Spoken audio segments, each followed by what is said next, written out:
Thank you to KRWG and Anthony Moreno for that interview. You can watch Anthony's entire 27-minute conversation with the governor on KRWG's YouTube page. Now let's bring back our line opinion panelists again as we shift our focus to New Mexico's 3 congressional districts. Recent polling from the Albuquerque Journal shows Democrats leading in all 3 races, the closest being Congressional District 2, where Gabe Vasquez holds a slight 2-point lead over incumbent Yvette Herrell. But different sources, like an Emerson College poll, show Ms. Herrell with a double-digit lead. And Daniel, these kind of things are hard to parse. Got to ask you from your gut here a little bit. Last week, when I asked a different group of panelists who stood the best chance of knocking off an incumbent, the consensus was Gabe Vasquez. Is that still the case in your mind? Yeah, I don't think so. I think that the one thing, so down south, Las Cruces has really kind of changed the CD2 district. As you know, CD2 was a staunch conservative Republican district. With Las Cruces turning more progressive, more left, it's become a bigger player. But what I do find is that, you know, those pro oil and gas, those pro ag, those rural New Mexico folks, Gabe is just, you know, Gabe is way too far left, I think, for those folks. I don't think that the progressive group of the Democrat Party has enough stroke in CD2 to make a difference, to make up for the hardcore moderate Democrat conservatives and Republican conservatives that will go after and go support Yvette Herrell. I think she'll wind up winning by a significant amount. Laura, interestingly, out of all the 3 congressional races, candidates in CD2 have raised the most money, with Ms. Herrell pulling in more than $4 million and Gabe Vasquez at over $3.2 million. You know, both campaigns are airing, like I gotta say, television ads attacking each other in the final days. We can't get away from them. But here's the question: does Ms. Herrell's fundraising edge give her an advantage ahead of Election Day? That final push that always spends a lot of money, that's for sure. Right. Well, I mean, the media buys often have to be done so far in advance that it's not necessarily something that you can very quickly turn up if you get a lot more influx of money. Sometimes you can, but there are media buys that have to occur prior to that. And so some of that, to a certain extent, is set. But there's also radio. Radio's still effective in a lot of these smaller towns.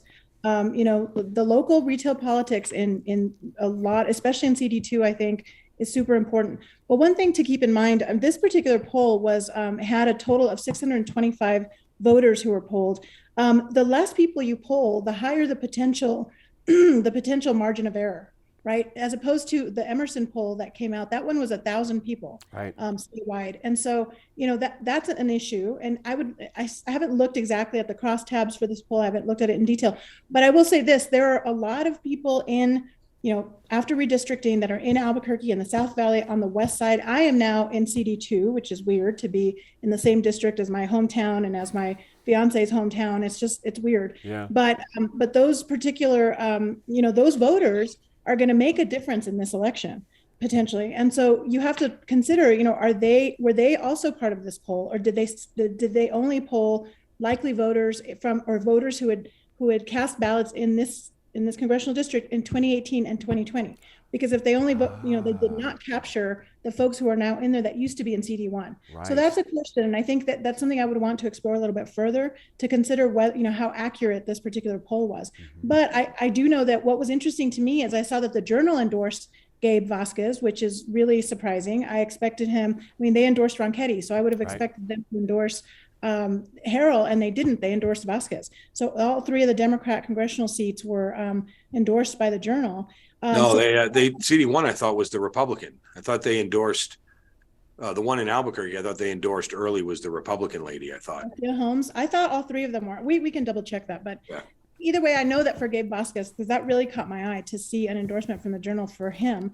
And, you know, the fact that both are, I'm not surprised that there's so much money being spent in that race as opposed to the other 2, because there are outside forces that are putting money in, on both sides of the aisle. There's a lot more money coming in. They're showing up on national watch lists. It's just such a divisive DC environment right now that every seat is up for grabs, and they're really looking to try to make as much of an impact in those seats that are gettable. And so the Democrats are targeting it, which then means that the Republicans are also trying to defend that seat. And all 3 were Democrat endorsements, just to confirm there. Hey, David, interestingly, when you think about it, Ms. Herrell won by 7 points over Xochitl Torres Small back when 2020. And just to kind of toss that aside there for a quick second, but let me ask you this: the 2 Democratic incumbents in the other districts seem to be overcoming what were expected to be more competitive district lines, as Laura just mentioned, that included more conservative areas of the state. But that said, Michelle Garcia Holmes is only down 6 points to Melanie Stansbury, according to that Journal poll. Is there anything Ms. Garcia Holmes can do to make up that gap in the final days? Like all things, if you keep running, you just keep getting more and more name recognition, which she's been running. She ran for mayor. She was in the Senate race. And I think that the whole idea of this redistricting, it was a bit of a bold move, what they did, how they did it. The Democrats controlled it completely. They controlled the legislature. The governor signed off on it. The question is, will it work? Up north, there was some complaint by that candidate that they had made her district more competitive for Republicans.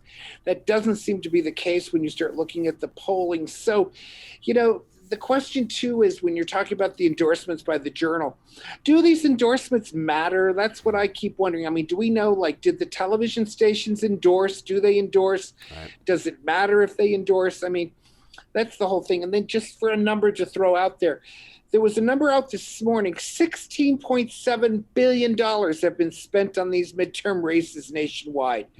That's a lot of money when you look at it. So, it's really, it's incredible. So that's Gene Grant revenue kind of money right there. That's Gene Grant income right there. That's right. It's a huge amount of money, so money is never an object when it comes to these races. You make a good point, Dave, that money corrupts. That kind of a thing.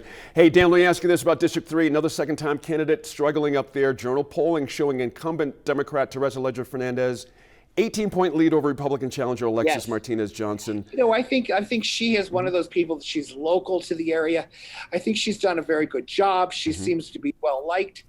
And, basically it's 96% of all congressmen are reelected.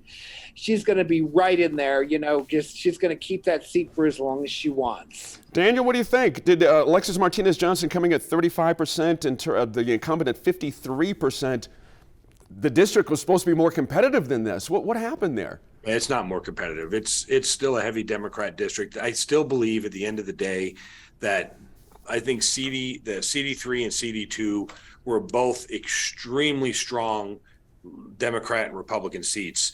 And what I think they did was they chipped off a little of the liberal side and a little of the conservative side of both those districts and put them into CD1, which I don't think they made CD3 or CD2 that much more competitive. I think they made CD1 more competitive back to the day when they had, your former boss, who, by the way, is the recipient of all that money at UTEP, the president of UTEP, Heather Wilson. 40 million.